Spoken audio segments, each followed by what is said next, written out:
I've got my leggings on, I've got a jacket on, I've got gloves, I've got a beanie. I am ready for the cold weather.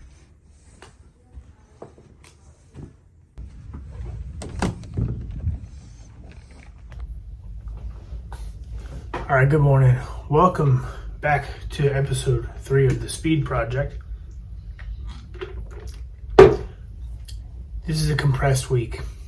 Basically, I have to get 7 workouts in 3.5 days, or 4.5 days. We're taking vacation this weekend, family vacation for the winter, just a couple days over a weekend. But I've got to get all my runs in this week and my lifts in this week.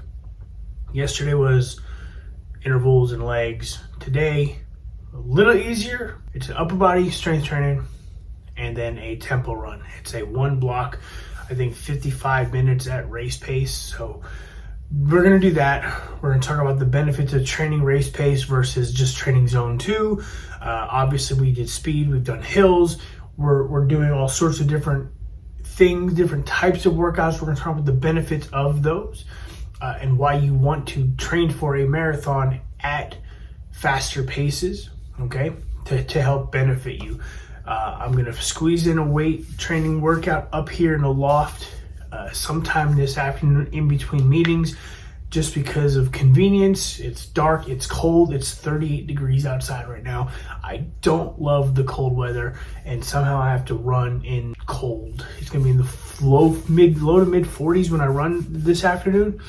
But we're gonna get it done. We're gonna talk about it, and we'll wrap it up. It'll be a fairly short video, but I do have to get ready for a meeting in 15 minutes.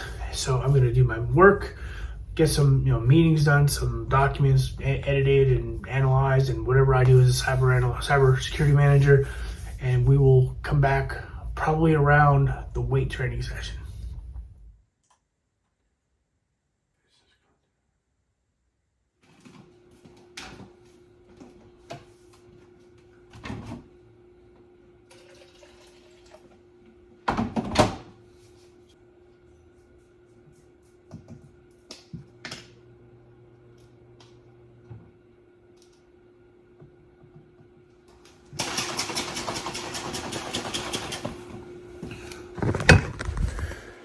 All right, so it is 11:25. Just got done with a meeting. I'm about to jump. I have a gap before my next mandatory meeting, so I'm gonna go work out. Got my pre-workout, 1 scoop pre-workout, 1 scoop creatine.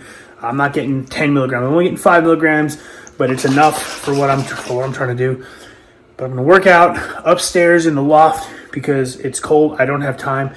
And like I said, I have an hour and something run, I think a little over 6 miles today. So it's cold. I want to make sure the sun is still up when I'm running. And I will work out. Then we'll talk about the shoes I'm using for this training block. And then I'll go run.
upper body work is done for the day. Quick workout. Again, I'm 45 years old. I'm going to be 45 years old. I am not doing strength training to try to build size. I'm old enough to know that I don't give a shit about size at this point in my life. I'm trying to be a faster athlete, a stronger athlete. So I'm trying to make sure that I stay and maintain as much strength as I have, maintain as much muscle as I can. I don't have too much to begin with. So I'm trying to maintain what I can while I'm doing these workouts. And if I can get a little bit stronger in certain aspects, dropping some weight, so getting the metabolism going by working the muscle in that regard, that's my focus with strength training. Again, I don't need to keep putting on 10 pounds after every race. It's not what I'm about. Obviously, if I did that, I wouldn't be racing. But done with strength training, upper body. Did still finish off with a little bit of core. That core circuit, those three rounds of that, man, you will be feeling that at the end of the day. So now I'm gonna go wrap up whatever work I have to do today. I have a meeting coming up in about 25 minutes that I have to get lunch for. Go to the meeting. I'm going to talk about my shoe selection before we go out and actually run my 6 miles tonight in the cold. Not looking forward to that, but that's the plan. All right, so this is probably not the ideal place to host and put my shoes, but I wanted to go over with you guys before I forget today, what shoes I'm actually using for training, okay? Now these, you probably remember, maybe you don't if you haven't watched a video of mine. These I've been using as my race shoes for the last like 2 or 3 races. So the marathon, the half marathon, and then 70.3 PA. These are the Hoka Mach X's. Now these only have, like, going into this prep, they've only had a couple, maybe less than 50 miles on them total, okay? These are not carbon, cool, so I don't have to worry about them running out anytime soon. I'm not a carbon shoe kind of guy yet. It doesn't really benefit me at this point. But these shoes are gonna be used for all interval runs, right? So speed workouts. So yesterday on the track, my hill repeats, if I have tempo intervals, that's where I'm gonna use these shoes, right?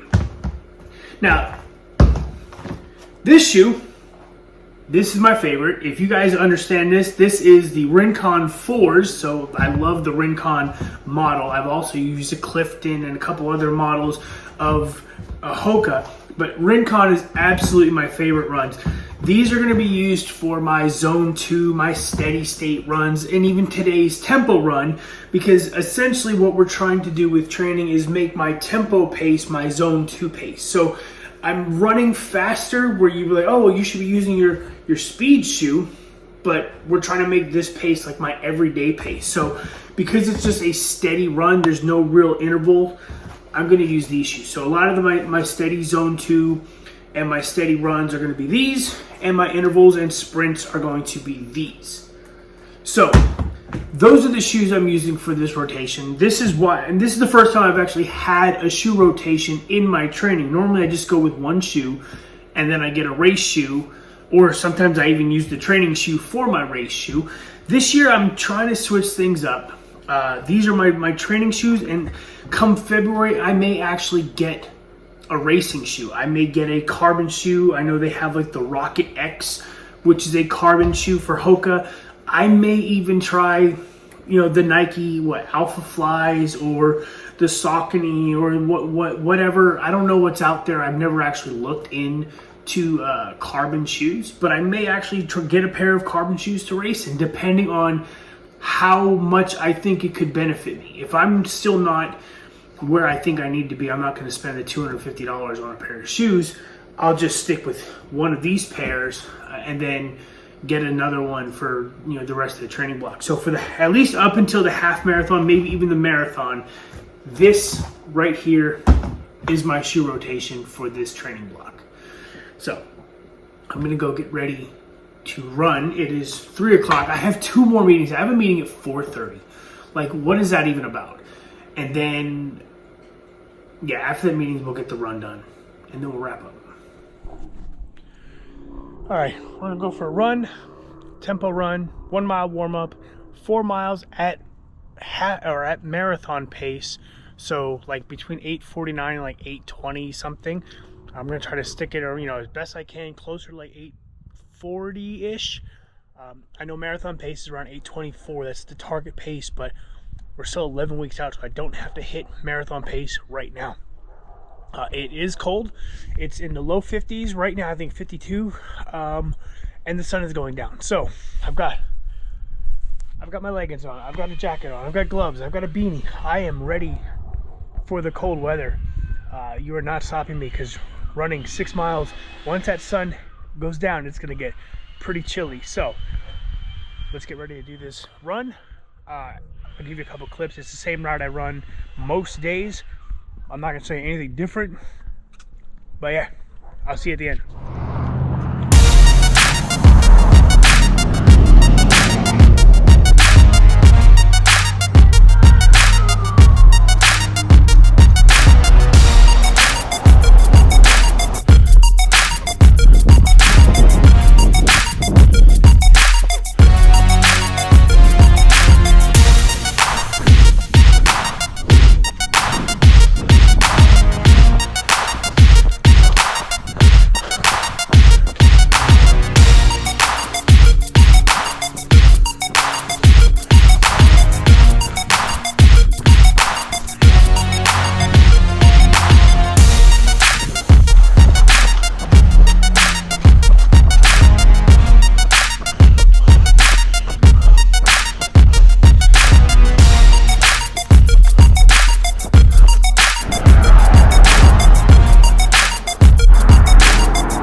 All right, so I finished up the run. I'm going to go change before dinner.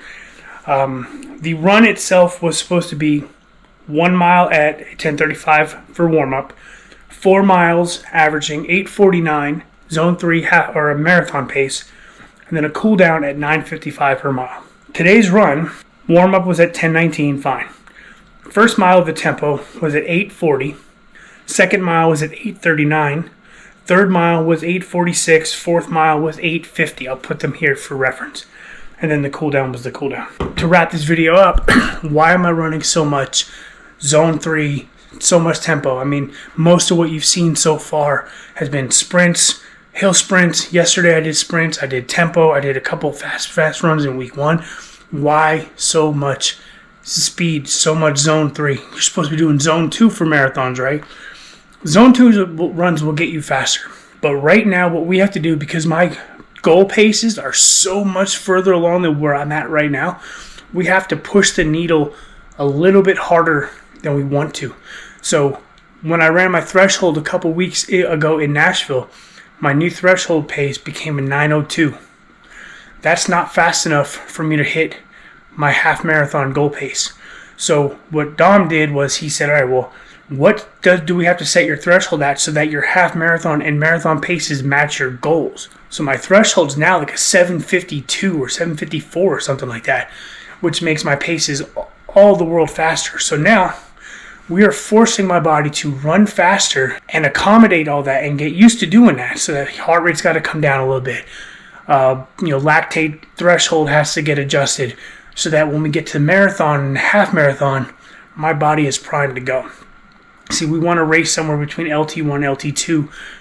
Lactate threshold 1 is where your body starts to produce lactate and you aren't flushing it as fast as you do in zone 2.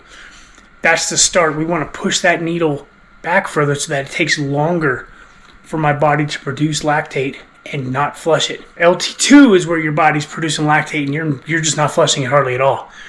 We want to race between those two paces, but we have to push them further along. That's why you can see these guys running, these marathoners and these athletes running at like 6-minute mile paces for 26 miles. They've been doing the speed work. They've been pushing themselves to get that LT1 pace so much further along than mine is right now. So that's where we're at. That's what we're doing. I'm going to end this video. Thanks for watching. Like, subscribe. I'll see you in the next one.